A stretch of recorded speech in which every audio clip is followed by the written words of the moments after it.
G'day guys, Comic Book Noob here, and I've got another weekly comics new comic book haul for you guys today. And as you can see, that stack of books. And I think this is the most, actually no, I know this is the most I've ever spent on a comic book haul that's had no trades in it. All single issues this week. So stick around guys, and I'll go through this week's new comic book day haul. Alright guys, and we are back to Comic Book Noob here with my comic book haul for this week. Can't even think of the date at the moment. This was for September 7th, but anyway, let's get on with it. And I'm going to do something a little bit different this week. I'm going to show you the new books I picked up this week instead of you showing my last week's books now that I get the DC sort of stuff through. But there isn't a lot of DC that I got from last week, so they'll mainly catch up stuff. So we'll kick off with Thor number 8. Yeah, no, I don't like this cover. I know it's like some inside joke thing there, and it's I can't remember that dude's name, but Thor threw his hammer in the last issue. It had Tony Stark's number on it, and this dude turned into, I don't know, some Norse god dude there. So, don't really know what's going on with that, but it's gonna be cool. So, Thor's always been cool. This isn't a book I normally pick up, even though we're only 2 issues in, but I picked up Black Widow number 2, the Alex Ross Timeless variant. And I'll pick the first issue up. I've heard mixed reviews on this. Some people hate it, some people like it or love it. But I don't know. I've had a little flick through, and it looks okay. The artwork doesn't look bad. So yeah, I might pick the first issue up and give the Black Widow a read. But mainly picked it up for that Alex Ross covers. It just looked awesome. So, Black Widow number 2. We picked up the variant cover for Hellstorm. Yeah, I miss Ghost Rider. I've only just sort of realised they've cancelled Ghost Rider, so that sucks. So I don't really know what's going on. It looks like sort of Wakanda sort of thing going on there. Yeah, this is Marauders 13. So yeah, that's why I have no idea what's going on. So yeah, I just read that Hellstorm thing and picked it up. I was hungover yesterday when I picked these books up. So, anyway, we've got the Marauders. I was thinking this looks weird. This looks like an X-Men sort of style book. And it is. So there you go. I've stuffed that up completely. So, yeah, I'll probably give that a read and have no idea what's going on with that. So we have got the 10 of Swords or X of Swords issues here. What's this one? This one is X-Force number 13. So yeah, I wasn't able to get my hands on Wolverine, which is the 3rd part. This is the 4th part of 10 of Swords. So that's coming next week. When my comic guy was going through his invoices for this week's comics, he's like, man, I don't know why, but for some reason, there is only 1 issue of Wolverine coming. So I'm like, man, don't worry about it. I will order it with the guys I get my DC stuff through, and I'll just have to wait till next week to read. Yeah, because this is, Wolverine is part 3, X-Force is part 4, and Marauders, so I got 2 covers of Marauders. Yeah, so I will know what's going on with that. I didn't know if that was an older issue. So yeah, the 2 Marauders are the same issue. So issue 13 of Marauders is 10 of Swords part 5. So yeah, Man, I have just like dropped the ball completely. So I've already showed you the artwork in this with the last, yeah, with the last book. So just need to go through that again. Oh man. Oh. Anyway, we have got the Amazing Spider-Man 850 number 49. Yeah, what's the way they call it? Like the legacy number is 850. So, oh man, I could have picked up a lot of the Green Goblin. Green Goblin is probably one of my favorite villains. As like someone who grew up with Spider-Man through the 90s. Spider-Man was sort of like the only thing I read as a kid. I read a little bit of X-Men, but I was sort of more into the cartoons than I was in the comics of X-Men, but I absolutely loved Spider-Man comics when I was a kid. Yeah, and Green Goblin is definitely up there with my favorite villains. So there were a lot of variant covers. I spent on this haul $125 Australian. So I just picked up the normal cover and said I will, because there's definitely going to be some variants there. There's going to be a chance that maybe there won't be some of the ones I wanted, but I'll be able to find them later on. So I'm going to take that risk, and I'll probably pick up another 2 variant covers of this next week. But yeah, it looks pretty cool. So yeah, giant size issue, and I think like this is like a $9 book. So yeah, this is like, I think $17 or something like that over here. So yeah, close to $20.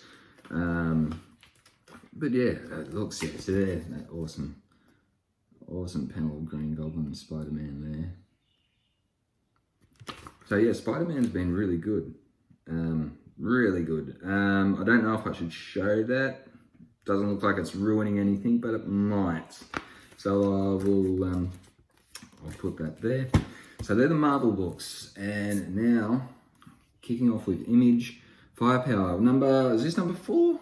Number 4, yeah. Man, I absolutely love Firepower. It is just, like, you look at this panel, and you sort of go, oh, what is going on? Like, you know, it's just like a father-son, family dialogue sort of thing. But yeah, I mean, man, there is a lot going on in this book. And Robert Kirkman does such a good job of like having you completely invested in this book. And I am loving it. So if you're not reading Firepower, man, start picking it up. Or we're up to issue 4, so there's probably a trade coming out shortly as well.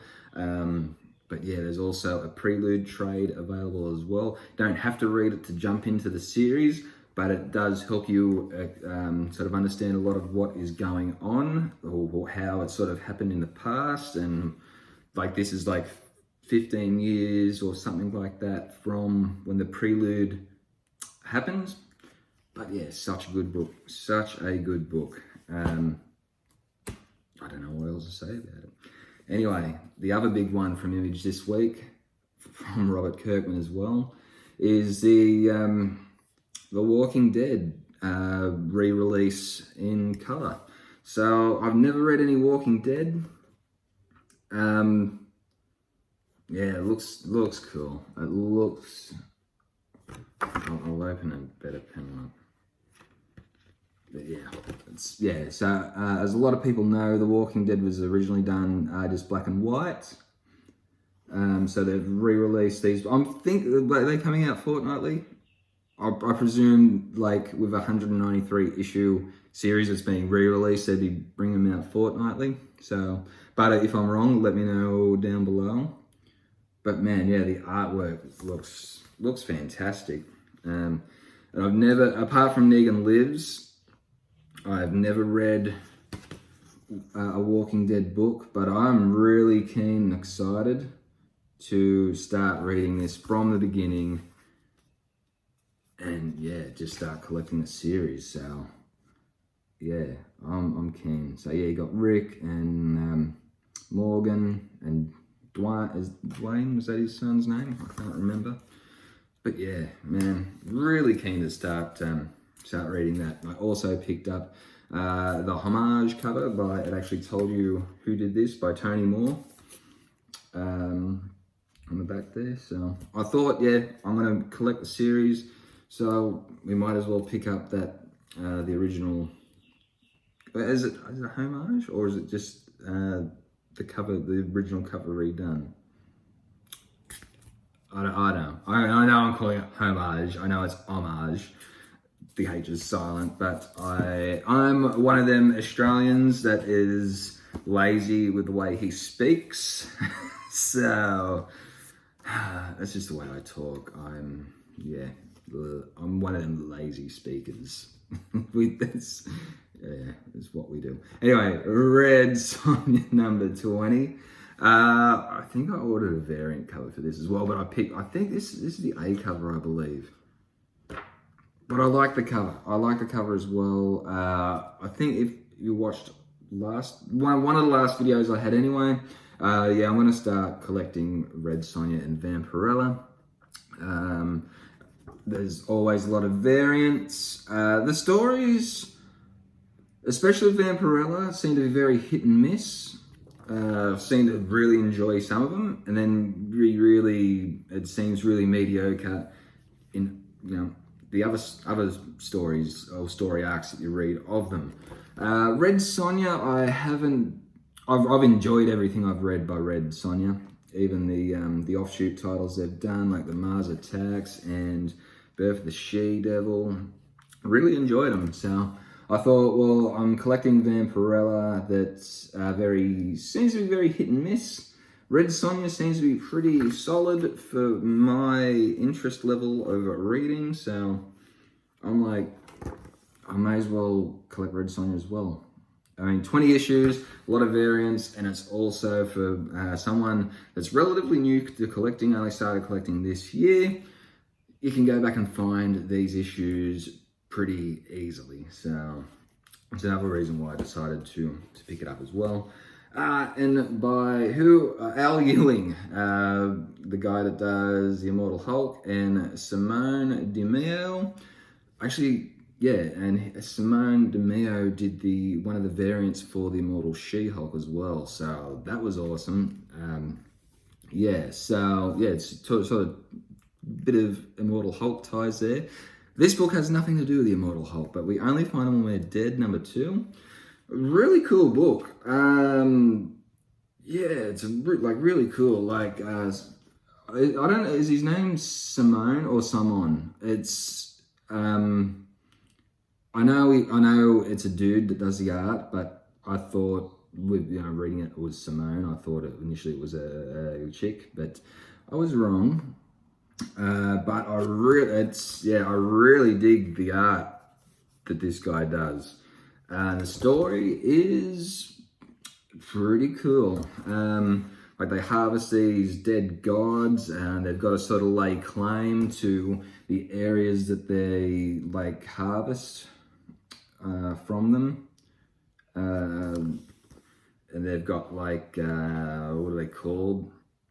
Like the guys that sort of police the areas, and you got to pay taxes and shit like that on what you harvest off them or mine off them or whatever it's called. But I'm really liking what I read from the first issue. I can't wait to read the second issue. Another one I'm really keen to read, and now we're going more into Dark Horse. A couple of Dark Horse comics this week. But Spy Island number 2, a Bermuda Triangle mystery. This was really cool. I really dug this. It was pretty weird, but it was pretty cool. I think this is only a 4-part series. But man, really enjoyed this. And I like how they've got these little Bermuda Triangle ads on the back, and I reckon that just adds to the awesomeness of this book. But yeah, I think they were talking about the mermaids in the last issue. I want to presume that maybe a killer mermaid. But yeah, like I said, I think it's only a small 4-part series. But man, I'm really, really enjoying it. Yeah, it's just such a fun, weird book. Where it's got a lot going on, but not to the extent where you're confused. It's yeah, man. I don't know how to describe it any better than that. But yeah, it's like a spy, obviously, like Spy Island. All these sort of spies are there, and it's a cool book. I think there's a lot of swearing in it as well, so it may not be for kids. And a book by Neil Gaiman that I picked up the free comic book issue of this, and I don't think I minded it, but I don't think I loved it. But I thought I'd pick it up and give it a chance anyway. And I mean, of course, it's issue number 1, Norse mythology. And I don't know how ongoing this plans to be, but I thought, it's number 1 and I can collect it or drop it pretty easily. So the art looks pretty cool. It actually looks like there's more going on in this book than what there was in the free comic book issue. So obviously the free comic book issue is just a little bit of a teaser for this, but it looks pretty cool. And I mean, I don't think I have a lot of Neil Gaiman. He does like a lot with the Sandman universe. I've heard a lot of great things about him, but I don't think I've ever read, apart from the free comic book issue, of any of Neil Gaiman's books. So Norse mythology, number 1.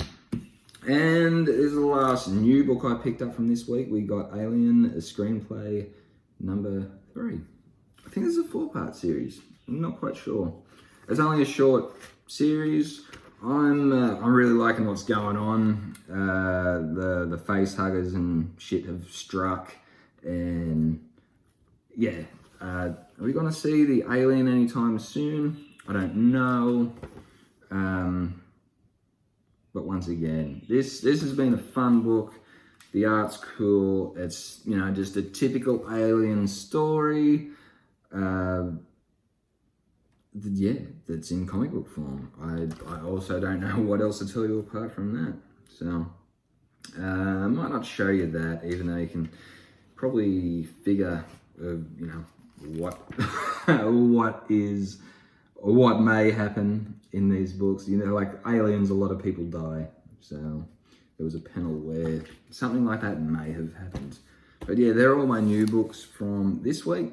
And the catch-up, well, the one DC issue that I picked up last week is Wonder Woman. Haven't read any Wonder Woman yet. I've just been collecting it. I keep planning to read them all in one hit. I've got like 5 issues stacked up now. Originally started collecting Wonder Woman because of a variant cover. So the art looks okay. The art looks pretty cool. I have found in the past that I like Wonder Woman as part of a team more so than in her solo series. I've read one trade and didn't enjoy that as much as, say, like Justice League Dark, or I don't think I've read it in Justice League. I can't remember what else I've read her in, but I'm sure I have. Deathstroke, I enjoyed her in that. It was very good. It's yeah, artwork looks pretty cool. Will the story be enough to keep me? I've got to read it sooner rather than later, or otherwise I'm just collecting books that I have no enjoyment in. So, and for me, that's why I collect comic books. So, miles to go. I think there was a panel in this that showed the first couple of pages with this in it. And this is the second page. So I'm not spoiling anything for you guys, but this is why I picked the book up. And this was in, what was it called? Lonely Receiver. So this is Aftershock Comics. And I saw this panel, I go, that is wild. I want to pick this book up. So I don't know much about this either, whether it is a big ongoing series or a small 4-6 issue, whatever series. But yeah, it looks cool. The art's very cool. But yeah, I'm starting to pick up a lot more indie books. So obviously, like, DC is harder for me to get. Oh, I don't want to show that because that is giving something away, unlike that first panel. But yeah, the amount of indie books that I've been collecting lately is, yeah, it's crazy. It's Marvel and indie, or like Boom and Aftershock, IDW, and yeah, sort of DC starting to dwindle down a little bit. Now we've picked up this is the Jen Bartel Mercy variant. Did I show this? Did I get this last week or the week before? My pile sort of got mixed up a little bit, but yeah, I do know I picked up Mercy number 6, the regular cover from my LCS. So yeah, I did. Yeah, I picked the variant cover up in that order from. Yeah, I'm just blabbing. Spider-Woman, which is another catch-up issue, number 4. I'm loving Wonder Woman. Wonder Woman. Spider-Woman. I've really been enjoying this. Yeah, some people are, I think, a bit conflicted. I don't know a lot about Jessica Drew, the identity of Spider-Woman. So I think some people are like, it doesn't really, look or sound, or not look, but it does look like her, but it doesn't really sound like, that's a reflection of her character compared to what she was. Like I said, I don't know anything about Jessica Drew before I started picking up the current run of Spider-Woman. So I'm really digging it. We've got Bounty Hunters number 5. This has been really cool. We got Boba Fett that's been sort of making an appearance in and out of this so far. What was his name? Valance, this dude here. So the story mainly follows him, but yeah, as you can see, the artwork looks absolutely fantastic in this. This, I'm presuming, is going to be a short series, so I think we're probably getting close to the end of this. But yeah, I mean, the artwork is absolutely brilliant in this, and the story has been fantastic as well. And it's really only Star Wars book I collect at the moment. Next up, we've got Strange Academy number 3. And this has been a real fun book too. Man, there's a lot going on there.